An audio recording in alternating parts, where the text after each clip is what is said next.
Assalamu alaikum jama'a, barkamu da warhaka, sannunmu da saduwa da ku a daidai wannan lokaci. Dan Allah dan Annabi duk wanda ya samu wannan postin ɗin ya kokari ya sharing ɗin shi zuwa wasu group. Domin ta'addancin da Igbo suka yi ma Hausawa a Abuja, abin da zai baka haushi da baƙin ciki shine duk cikin waɗannan shugabannin Arewa da manya wanda suka fito suka yi alawadai ɗin nan game da abin da watannin tsinanniyar wato Dibora wanda ta yi a Sokoto, wanda shi ne ya sa suka fito suka ce wai sun yi alawadai da lamarin. Kun ji su shiru, an kashe musulmai fiye da mutum 30, an raunata mutane da ba a san adadinsu ba ma. A yanzu hakan nan akwai wanda da yawa da safen nan ma suka rasu a gadon asibiti.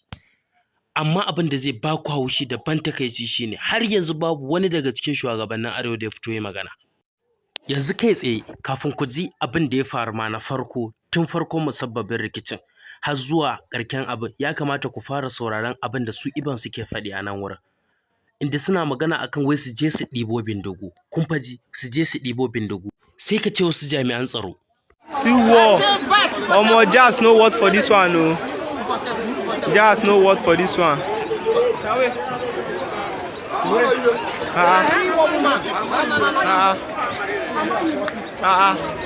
See war, guy. Muna just carry gun. People men just carry gun, guy.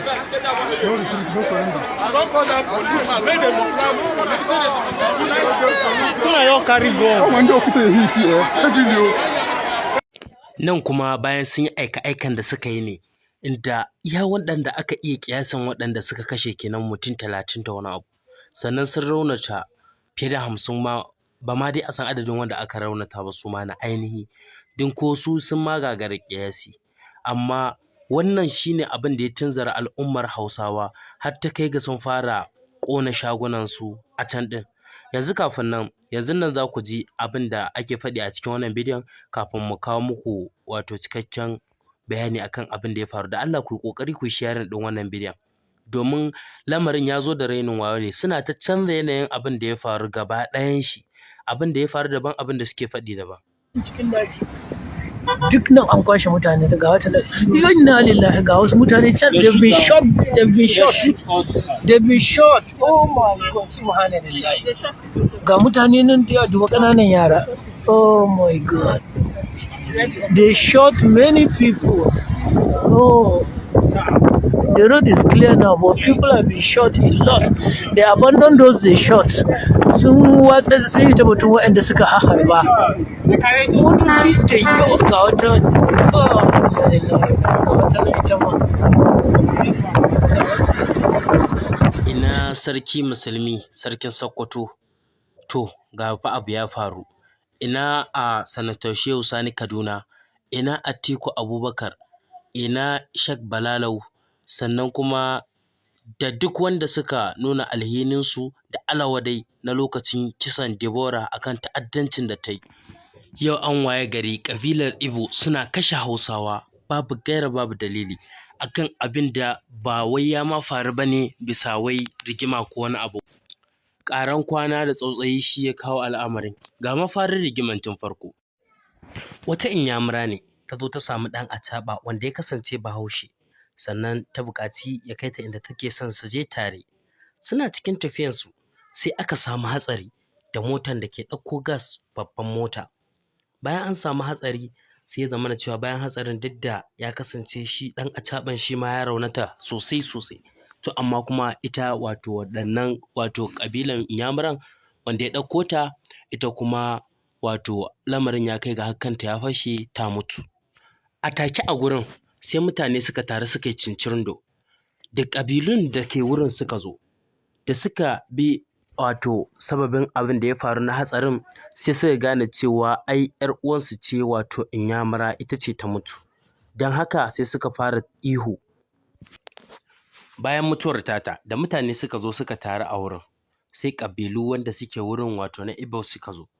Bayan ƙabilun Igbo sun zo wurin, daga nan sai suka tabbatar da cewa inyamura ce, tunda duk inda ka ga musulma dai ka san musulma ce, inda ba musulma ba ce. Sai suka fara ihu suna kururuwan cewa an kashe musu 'yar uwa da sauransu. Daga nan lamarin ya kai ga ana tashina na musayan yamu wanda ba a taɓa irin shi ba a nan dai Abuja. Daga nan abu na gaba shine sai wannan posting wanda kuka ga yayi na farko wanda suke cewa wannan abu yayi yawa ya kamata su je su ɗibo bindigu. Bari ma mu ƙarasa muku yanzu. See war. Omo, Jazz no word for this one, no. Jazz no word for this one.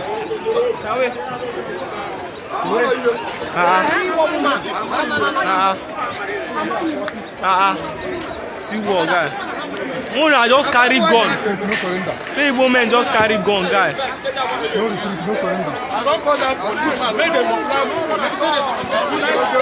Muna just carry gun.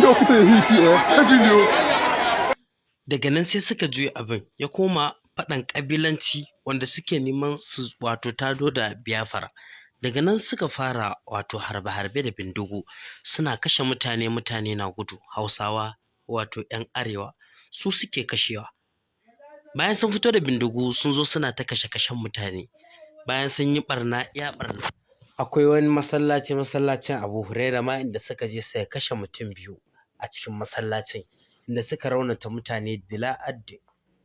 Bayan tafiyarsu ne daga bisani ganin rashin adalcin da Hausawa suka ga an musu ba tare da wani hukuma ta hubbasa a wurin ba, yasa su ma suka kwaikwayi abin da 'yan ƙabilan Ibo suka yi na ɗaukar doka a hannu, amma su ba kisa suka yi ba don ba su kashe ƙabilan Ibo ko ɗaya ba, sai dai sun je sun bi wato kasuwanninsu inda suke har da Hausawa ma.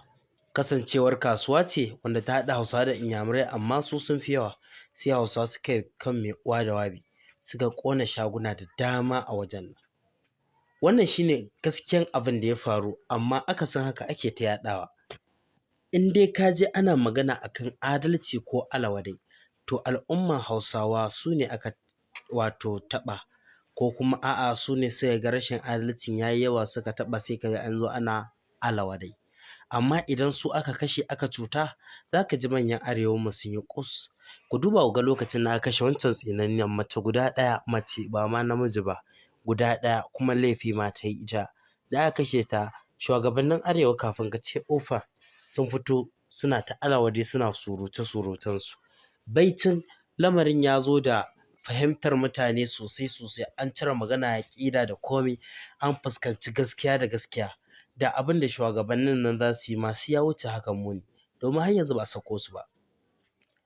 Idan ƙabilu aka yi ma abu, nan da nan za ku ga duk inda wanda suka yi laifin nan suke an je an kamo su.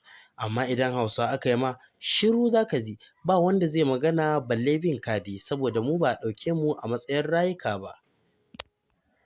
Kada ku manta, ku yi ƙoƙari ku yi sharing wannan bidiyon, sannan ku danna link domin kallon cikakkun bidiyoyi a wanda ya danganci wannan rikici, wanda wato su Facebook ba za su ba mu daman ɗaurawa a ciki ba. Muna godiya da ziyara.